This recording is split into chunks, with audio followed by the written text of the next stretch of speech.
राधे। ओम नमः शिवाय। कैसे हैं आप सब? आई होप आप लोग बहुत अच्छे होंगे। और सावन के सोमवार चल रहे हैं तो आप लोगों ने व्रत भी रखा होगा।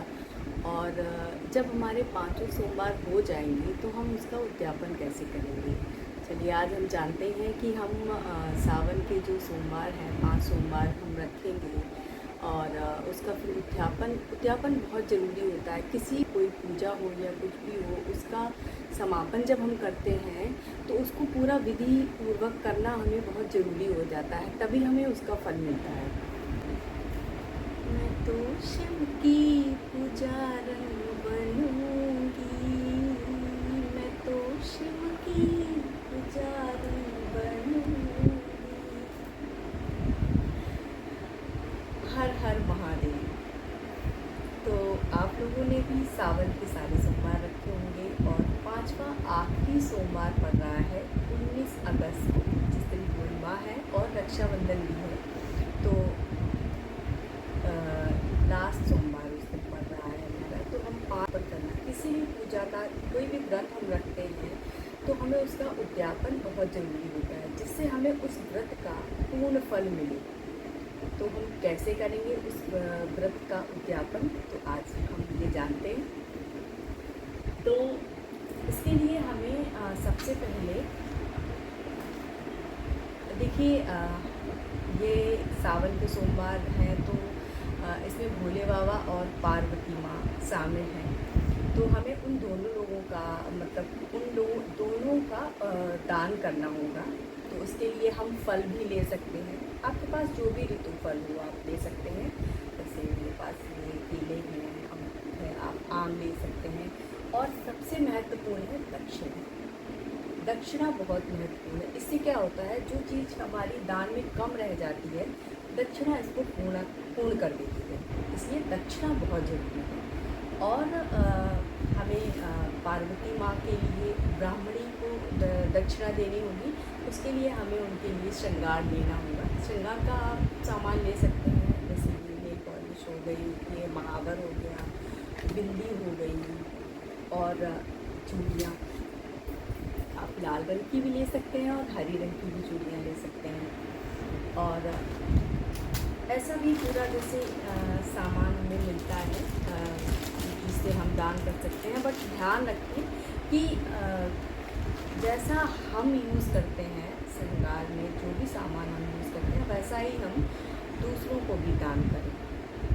अगर ज़्यादा पॉसिबल ना हो सके, हम 2 यूज़ करते हैं तो हम एक ज़रूर ही मतलब अच्छी क्वालिटी की चीज़ हम दान करें। और वस्त्र में हम क्या कर सकते हैं, अगर हम जैसे कुर्ता पजामा दे सकते हैं और अंगोछा दे सकते हैं। अगर आपके पास पर्याप्त वो नहीं हो पाता है तो आप जैसे एक अंगोछा दे सकते हैं ब्राह्मण को, या अंगोछा। और ब्राह्मणी को अगर आप साड़ी दे सकते हैं तो साड़ी दे दीजिए, नहीं तो आप ये चुन्नी, ये रेड कलर की चुन्नी मैंने दिखाई। तो इस तरह से आप ये चुन्नी भेंट कर सकते हैं। और उस दिन आप दोनों लोगों को घर में बुलाएं और उनको भोजन कराएं। और यथावत जो दक्षिणा बनती है वो दक्षिणा दें। और दान जरूर, मतलब जो भी है अन्न फल और ये वस्त्र का दान। और सबसे बड़ी दक्षिणा हमारा जो सब कुछ हम दान करते हैं और उसमें जो कुछ भी कमी रह जाती है वो दक्षिणा पूर्ण कर देती है। तो दक्षिणा बहुत महत्वपूर्ण होती है। और उसके बाद हम उनको विदा करेंगे। उसके बाद मतलब हम जो सायकाल की जो हमारी ये प्रदोष काल में जो पूजा करते हैं भोले बाबा की, वो तो हमें करनी ही है। पंचामृत स्नान हो गया भोले बाबा का, ये सब पूजा करके उसके बाद हम ब्राह्मणी को जिमाएंगे, उनको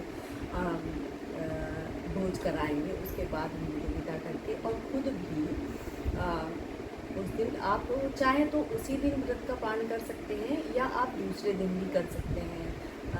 देखा जाए तो हम दूसरे ही दिन कर रहे हैं, क्योंकि हमने जो 4 सोमवार पहले रखे हैं वो हमने उनका पालन दूसरे दिन ही किया है। तो ये लास्ट सोमवार हम उसी दिन ना करके हम दूसरे दिन सुबह उठकर नहा धोकर भोले बाबा का जलाभिषेक करके उसके बाद ही हम व्रत को खोलें।